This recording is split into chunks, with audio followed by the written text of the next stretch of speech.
Hey everyone, it's Brandon Lee, host of the podcast Escaping Rock Bottom. We are now in season 3, episode 2. I'm so happy to get this next season up and rolling again in our new space here at the Center for Positive Media, also where I am doing Art of Our Soul, art therapy, and art healing for a lot of residential treatment centers here in the Valley. I want to bring in someone named Bryan E. He is over at Calvary Healing Center. Bryan, dude, welcome to the podcast. Thank you. Thank you for having me. Yeah, it's good to have you here. Now, your title over at Calvary is what? Community liaison. Community liaison. All right. So before we get into what your role is over at Calvary Healing Center, and by the way, to my viewers and listeners, I'm a huge fan of Calvary Healing Center. They're right around the corner here in Central Phoenix. I've known Rams and Kasha. I've known the folks over there for years now, and it's a really, really good program. I have referred a lot of folks over to Calvary Healing Center, and all the feedback that I've ever gotten about folks who've been through Calvary, it's a stand-up program. And I want to begin by saying this, that if you are out there kind of shopping around, looking for treatment centers right now, it is not a one-size-fits-all approach, okay? Right. Not all treatment centers are created equally, and we just have to understand that in the treatment world. There are some great ones, there are some not-so-great ones, and there's some mediocre ones. And it doesn't always have to be the bougie places, right? The ones with the $1 million mansions that you get to go sleep in. No, it's all about the program. And we'll get into some of the questions that I would suggest that you have my listeners and viewers ask when they're shopping around for a good treatment center. All right, so we'll get into all that. But first, I want people to get to know you. Yeah. Bryan, where were you born and raised? I was born in San Francisco, California. Lived there till I was about 7. My dad took a job at Boeing, so we moved up to Seattle, about 45 minutes north of Seattle, Everett. So okay, lived there till I was 15, and then came to Scottsdale, Arizona. All right. So what was life like for you as a child? Like, what was that experience like? Well, to be honest, in San Francisco at an early age, far back as I can remember, I didn't really fit in. I was, well, for one, I was a minority in the city. I lived in the city. It was about 80% Asian, and, 15% black, 5% white. So yeah. So I struggled to fit in early on. So I was kind of excited to kind of even, first grade, to reinvent myself by moving to a different state.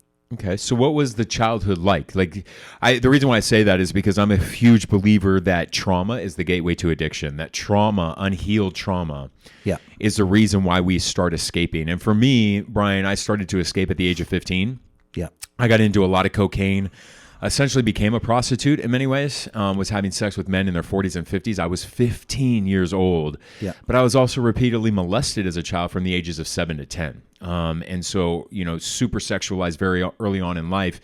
And it's no wonder, even growing up in Laguna Beach, California, I tell people all the time, addiction does not discriminate. Trauma does not discriminate. It doesn't care how much money your parents had or the schools you went to as a kid. Trauma is trauma. Right. And if it goes unhealed, you will eventually turn to booze or drugs. You will escape somehow, some way. It's where our bodies work. Yeah. So what was it that happened to you, if you can describe your childhood? Was there any triggering moments that you look back on that eventually kind of sent you astray?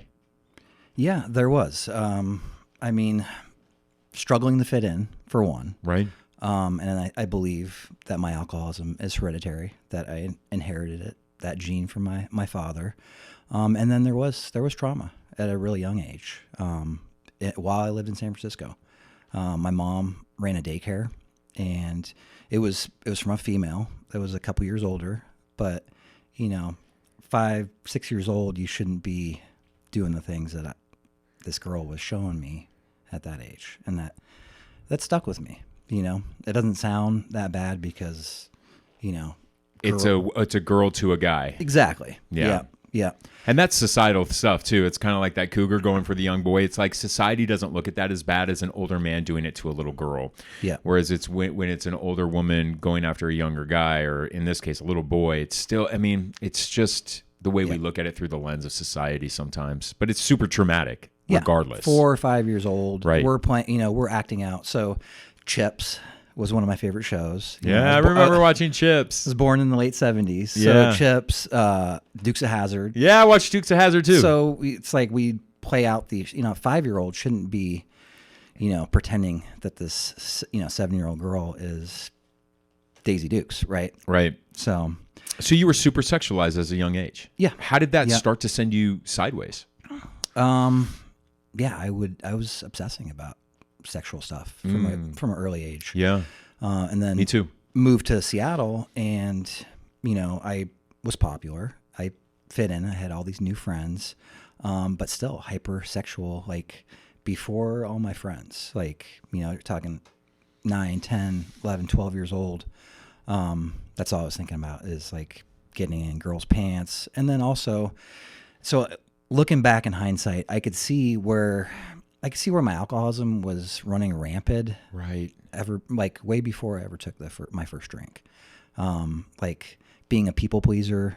My parents. I lived in this little town, or we went to school in this little town, Mukilteo, it bordered Everett, which is a bigger city. And they had like this mom and pop pharmacy, and so we had a charge count, and I would go and I'd buy boxes of candy on my parents' charge account. They weren't happy about it, obviously, and then I'd go to the Boys and Girls Club and like try to buy my friendship and please everybody, and not feeling good about myself inside. It's interesting looking back, and I can see a lot of the red flags in my early childhood that I would love, like, parents who are listening to this podcast even understand, is that, the behavior of your child doing things like that isn't just, sometimes it is deeper than that, right? Yeah. It's deeper than like, oh, little Bryan is just being a little rebel, or he's doing something. I almost want parents to understand, like, wait, why is he buying all this candy to try to buy his friends? Like, right.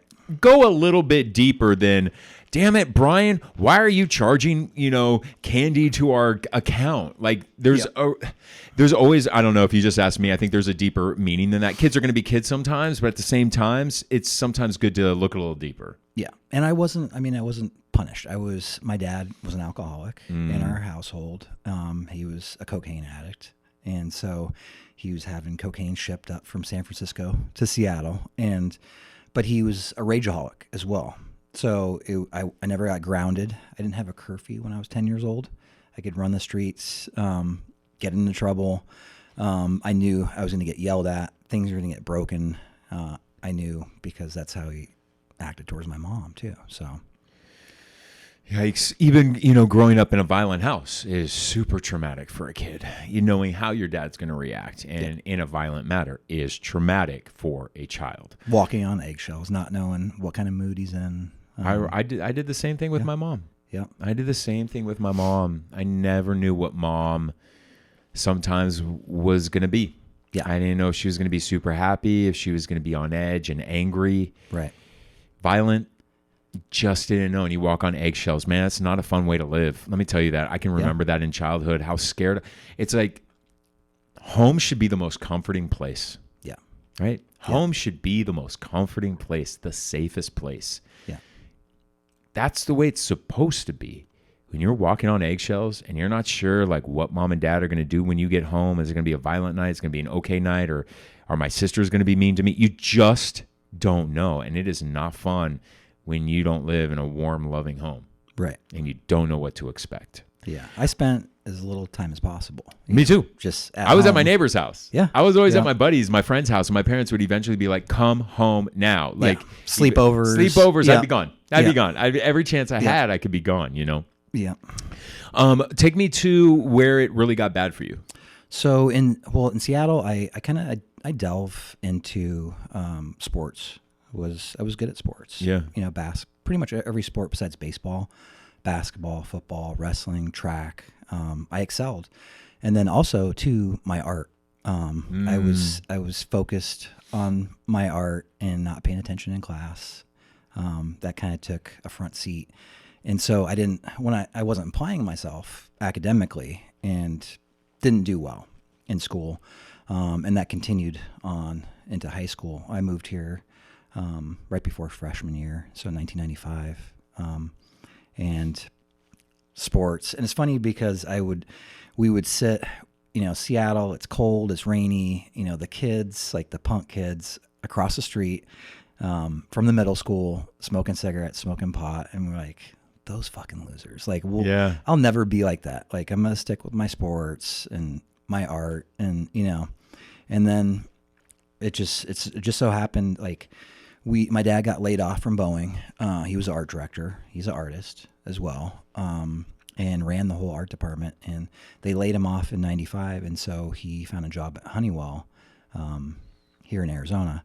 And so he came down for about 6 months and just got a little break from his drinking, right? We did, at least. And then we came down and we moved from having like an acre, like your middle class home, but like some property, living like amongst in the woods. The woods is our backyard, and to a 3-bedroom apartment in North Scottsdale. And so right away I was exposed to, these kids my age, these other boys that all single mothers, no father in the house, and like, hey, my mom's working 2 jobs. Let's try this pot. Let's try drinking. So it was between a freshman and sophomore year, which, the first time I drank, blackout. And, So what did it look like? What did that rock bottom for you look like? It was bad. I kept fighting it, for years, from 15 to 35 years old. Yeah. I was, I kept telling myself that, I knew right off the bat that I was an alcoholic, but I had intervals where I didn't drink 3 months, 6 months. And I told myself that an alcoholic needs to drink every day, so I must not be an alcoholic. Right. So, yeah. And then it switched to hard drugs in my mid-20s, 24, 25. I was exposed to cocaine and these harder drugs in high school, but I used the excuse that I had a heart condition, and because I was born with a heart murmur, and I never really, 5th grade, running like long distance, I had like chest pain, and I went to the doctor. My parents took me to the doctor. I got checked out, and they're like, "Oh, everything's fine. You have a heart murmur." And later on, that would affect me pretty significantly. I wasn't it wasn't completely a lie. So yeah. Yeah. So you eventually get sober. Yep. Right? Yep. Okay. Yeah. Eventually get sober. How did you get sober? Did you go to treatment? Tell me about what that experience was like. So 35 years old. I'd been to detox, since I started using the hard drugs. I'd been to detox 14 times. Wow. Before I'd been to. So I'm just going to interject here. So you went to detox 14 times. And I think it's really important that people understand this, is that not everyone gets it on the first try. Yeah. Not everyone gets it on the second try, or the third try, or the 4th try, or the 5th. It just is not the same for everyone. So if you're a parent of a child who just isn't getting it right now, you never know when they're going to get it, right? You just don't know when. I tell people never to give up. Do not enable. Not enable, but don't give up hope, because some people need a relapse to shake it up. To shake them back to their core. And some people just constantly do the detox thing over and over and over again until they finally get it. Yeah. So 14 times. Yeah. Yeah. I didn't know, like, I was going to these detoxes around Arizona. And I didn't know, like, I'd seen movies, right? Like Sandra Bullock, I didn't know what rehab was until I went to Calvary myself. I went there in May of 2014. And I'd like to say that's when I got sober. But I got sober about 9 months after my 30-day stay at Calvary. Okay. So. What happened at Calvary when you were getting sober there? Because clearly it planted a seed. And this is another life lesson that every parent or everybody listening to this podcast should understand. If you go to treatment and you get out of treatment and you relapse, it's okay. I want to ask you this. There had to have been some sort of seed planted in that treatment stay, in the 30 days that you were at Calvary, even though you relapsed after you left. Yeah. And in 9 months, you ended up getting it. Yeah. Something must have happened, and you must have experienced something at Calvary to know that there was a different way to living. Yeah. Yeah, I did. What I learned there was invaluable. And to this day, I will tell people that Calvary saved my life. the things, the people, the love, the support, and then the educational part of all the programming. Even being a 35-year-old man, this is stuff that I had no idea. And I learned things about myself that I had never known, about trauma, about all these things. And yeah, it was definitely invaluable. Okay, so now that you're in the treatment world, then this isn't really no surprise here that a lot of people who are recovered addicts end up going on and working in the healthcare industry. It's just something that is really in no other industry, I feel like, but in the treatment recovery industry, it's like 80 or 90% of folks who work in treatment are recovered addicts. And I think that there's and even insurance companies understand that, because insurance companies allow people like me, and I'm a peer with no certification, no counseling degrees, nothing, but I can run a group meeting, and insurance you can bill for that, because the way insurance sees it is that peers in recovery are able to pierce through another addict, oftentimes more than any trained therapist who is not an addict or an alcoholic. Correct. Yeah. Even though that therapist is trained, well trained. And there's some great, I have 2 therapists who are not recovering addicts, but I have 2 therapists, and they're great. And I'm not taking it away from therapists out there, but I'm going to tell you, I think I could have a better shot at cutting through to sitting down with another addict quicker and faster than any other therapist. Yeah. And I think that that's one of the beautiful things about the recovery and the treatment industry. There's a plus and there's a negative side to that as well. I think sometimes people are getting into the treatment world far too soon without enough lived, sober experience before they're in the treatment industry. That's my take on it. Yeah. So this is my thing.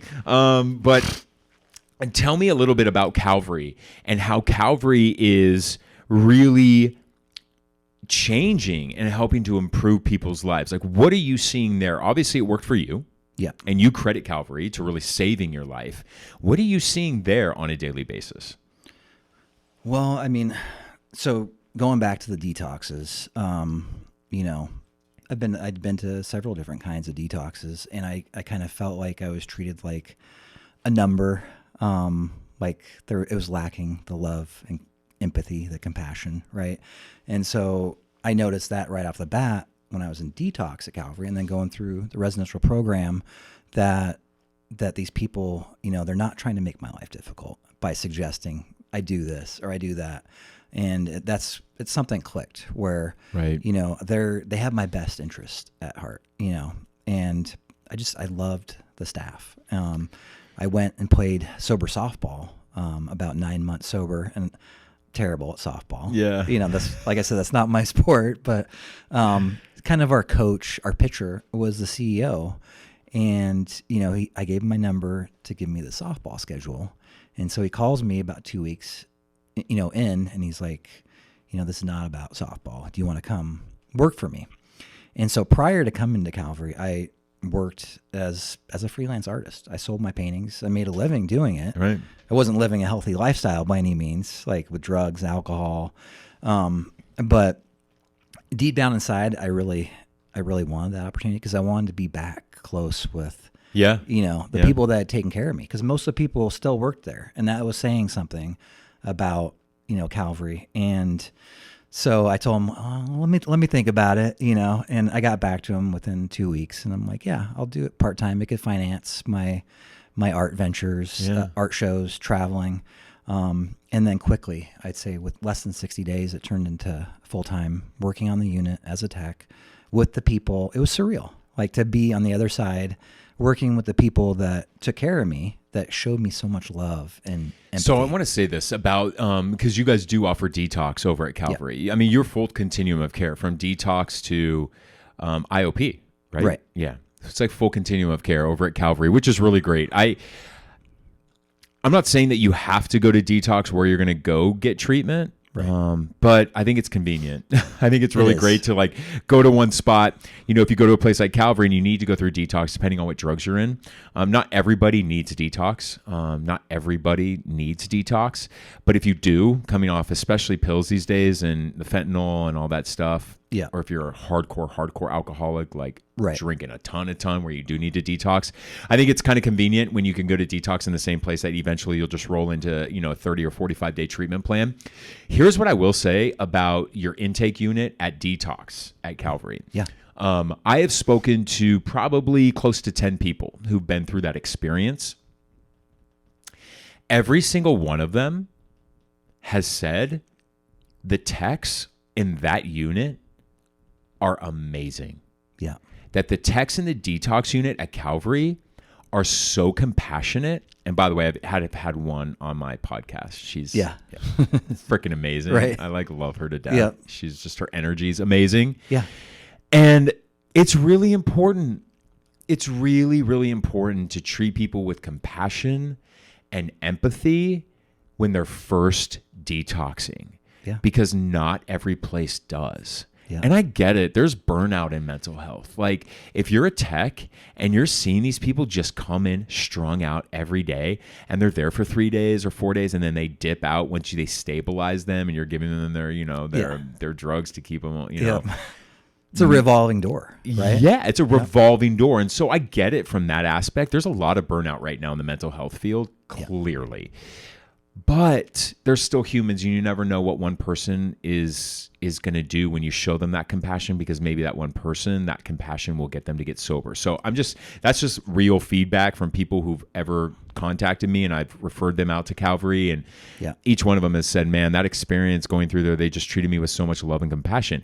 And mind you, Calvary has partnered with me for Art of Our Soul, for an art healing program, to do some art therapy and art healing with your clients. And, everybody who comes from Calvary, they're so kind and they're so warm, and they just want to give you a hug. And that's a reflection of how they're getting treatment at Calvary. How they're treated. Exactly. I can tell how people are being treated when they walk into my art studio from a treatment center.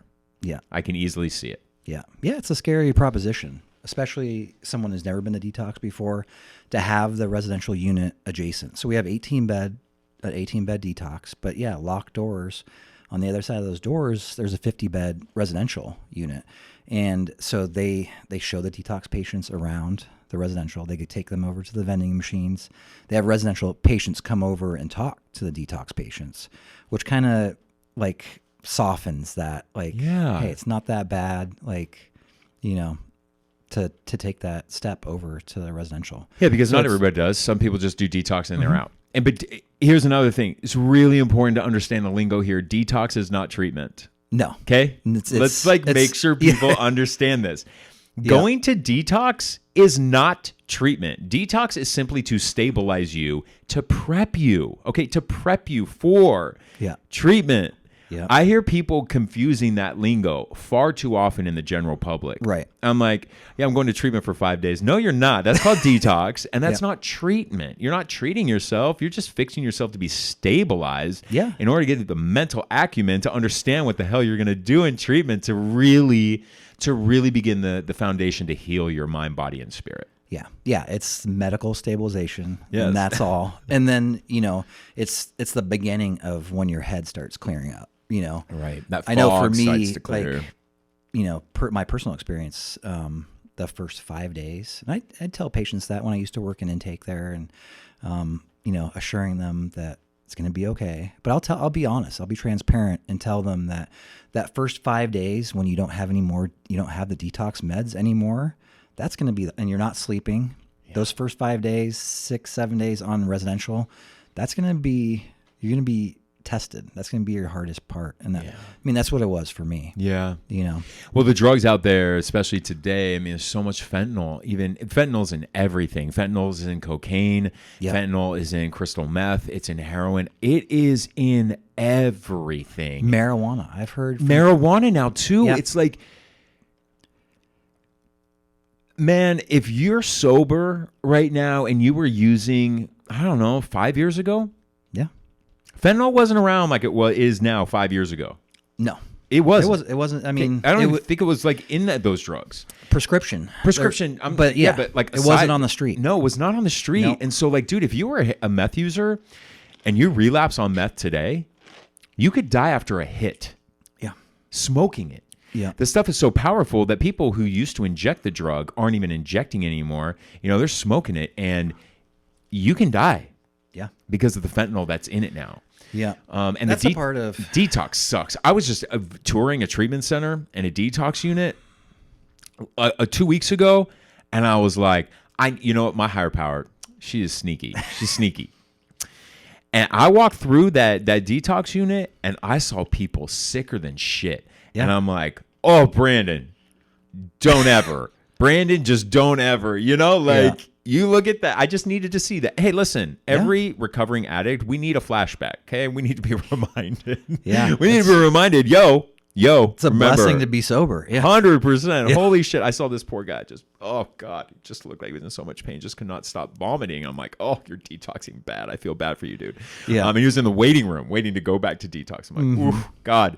But yeah, it's really, really challenging. You know, we go back, and I say this all the time, that not two treatment centers are created equally. There's an ugly underbelly in every business. I don't care what business you're in. There's always an ugly underbelly to everything. What is a good question or two that somebody who's out there shopping for treatment centers should be asking the treatment center before they commit? A good question or two.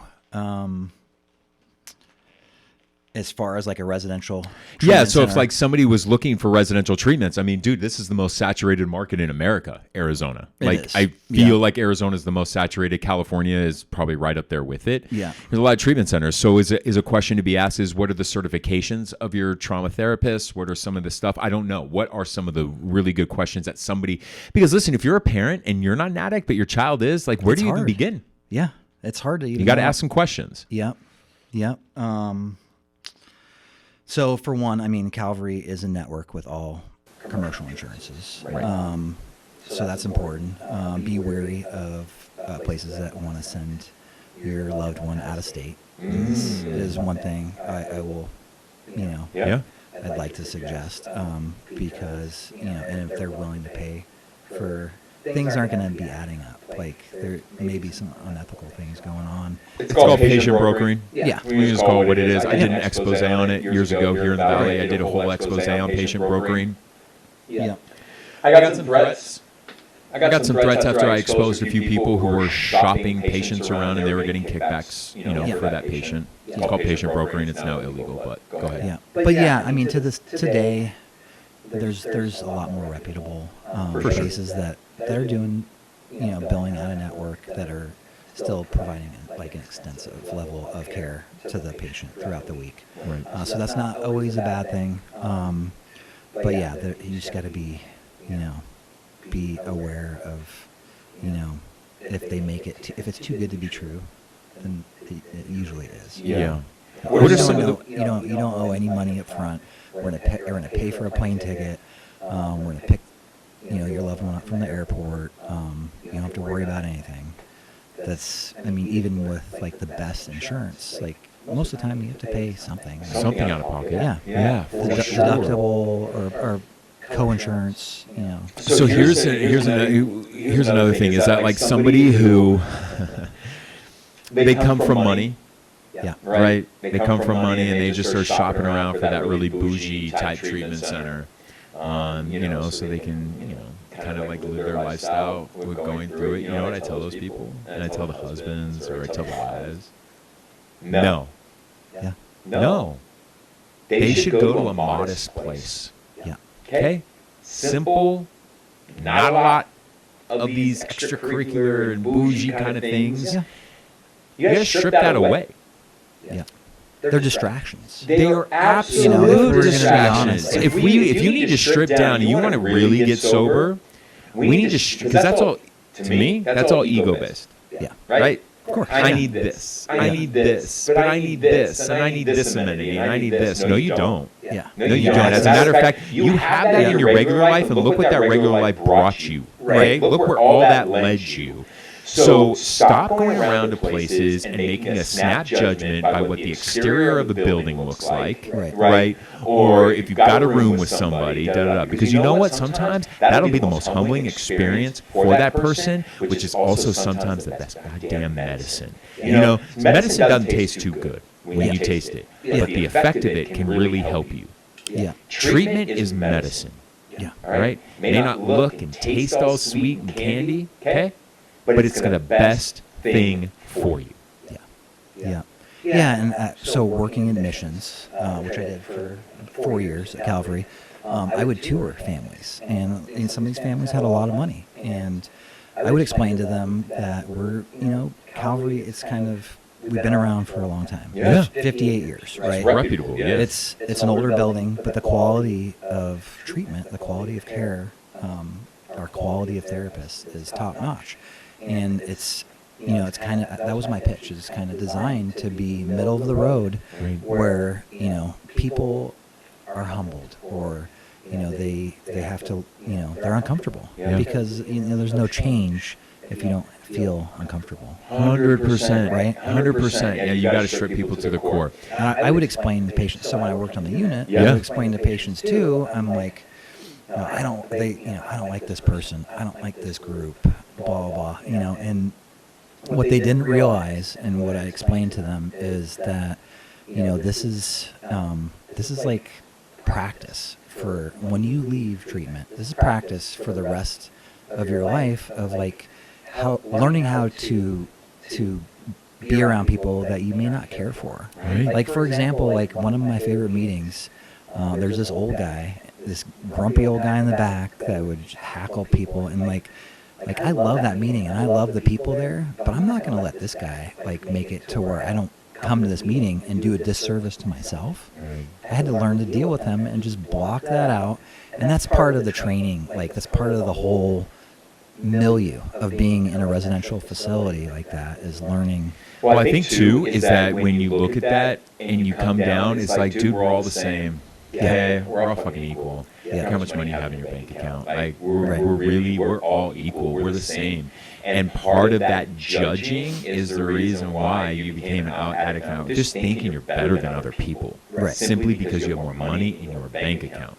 And you're not. And it's like it's like one of the beautiful things when I see like everybody getting along, in my art studio from these treatment centers, and it's so cool to see the camaraderie, and I see that camaraderie over at Calvary, and I see that, so it's obviously working. And just think of this: so if you do go to Calvary right now, and you go into treatment, and you're level 2 or level 3, not straight out of detox. Give me a week before you send them over here. I don't need somebody shaking, shaking me out like, oh my goodness.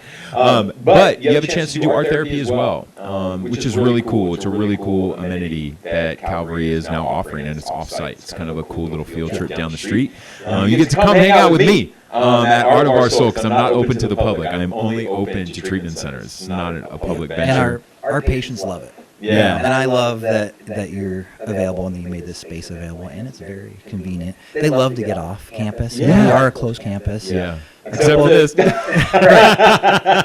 I somehow, dude, I don't know how I did it. I somehow was able to convince CEOs of treatment centers who would look at me and go, we don't let our residents off campus. Yeah. And I just tilt my head. Why? That's going to be the most memorable thing for them. Because if you're sitting there on campus all the time, everything you do there becomes clinical. Right. Okay? I don't care what activity you're doing. If it's done on a campus where clinical stuff happens, everything then becomes clinical. Yeah. Let them escape, even for an hour or two once a week. Yeah. It'll be a memorable thing. My hope is they go back a little bit happier, a little bit more excited, a little more engaged, to do other activities. The gym, outside meetings, and it's really good for their mental health to be away from that clinical setting for just temporarily, and so a little taste of normal. Yeah, a couple new things that we're doing. Yeah. So Calvary, most people can tell by the name that we're Christian based, right? And that gets convoluted though. Like, there's these preconceived ideas, like, that we're just completely Bible thumping. No, it's not true. It's beautiful. Like, I had a great experience personally. We're just known for like our clinical care, our Christian care counselor Scott. He, and our previous pastor, Pastor Henry Rojas, they meet the patients, the clients where they're at. Yeah. It's funny because I'm doing admissions for so long. You get these, this older alcoholic, and he's like, oh, I'm an atheist. Like, I'm not doing any of this bullshit. Like, but then by the time he leaves that 30-day treatment, he's best friends with Scott, or best friends with Henry, because they just meet him where they're at. And then another thing, which is fairly new, within the last month or two is Recovery 2.0, and it's a specifically designed program for patients with this high recidivism. Right. So rehab after rehab, we have a specially curtailed program where the males go through all their 12 steps in 30 days with Scott, our Christian care counselor, and then the females go through with this Amy Franklin. Okay. So. Yeah. That's really, really cool. That's cool to see you guys tailoring programs to the different needs of the different people who walk in, because what works for me in my program may not work for you. And I think that's really important to find a treatment center that will really kind of create a menu of modalities that'll be appropriate for you. It may not be appropriate for somebody else, but it may be appropriate for that person. So, listen, as we close, if somebody wants more information about Calvary, what's the best way for them to reach out? So our website, calvarycenter.com, you could look at pictures and see what Calvary's all about. Right. You can call directly, 602-279-1468. And listen, I'll be very, very open and honest with this. I wouldn't partner up with a treatment center, and I wouldn't put my name, image, and likeness to a treatment center if I didn't fully believe in it. I just wouldn't do it. Right. I just wouldn't. I just wouldn't. So if you're listening or watching, I will vouch for Calvary. I mean, they're just really, really good people over there, and they have the client experience number one. Yeah. Okay, their client experience is number one, and they're trying to get those folks sober. And you know what? Damn it! If you really want to know, just go talk to some folks who have been over there and been through the program. And they will tell you. I can just tell you by the folks who do come into my art studio, they're a great bunch. My assistant even said to me, she goes, "God, that group is just so nice." And so that's a reflection of what they're going through at Calvary, Calvary right now. So Bryan, thank you. Thank you for coming on. Thank you for the work you're doing in the treatment industry as well. Yeah. And if you want to know a little bit more about what they're doing over at Calvary, go on, check out their website, and or go ahead and give them a call at intake. We'll see you here for the next episode.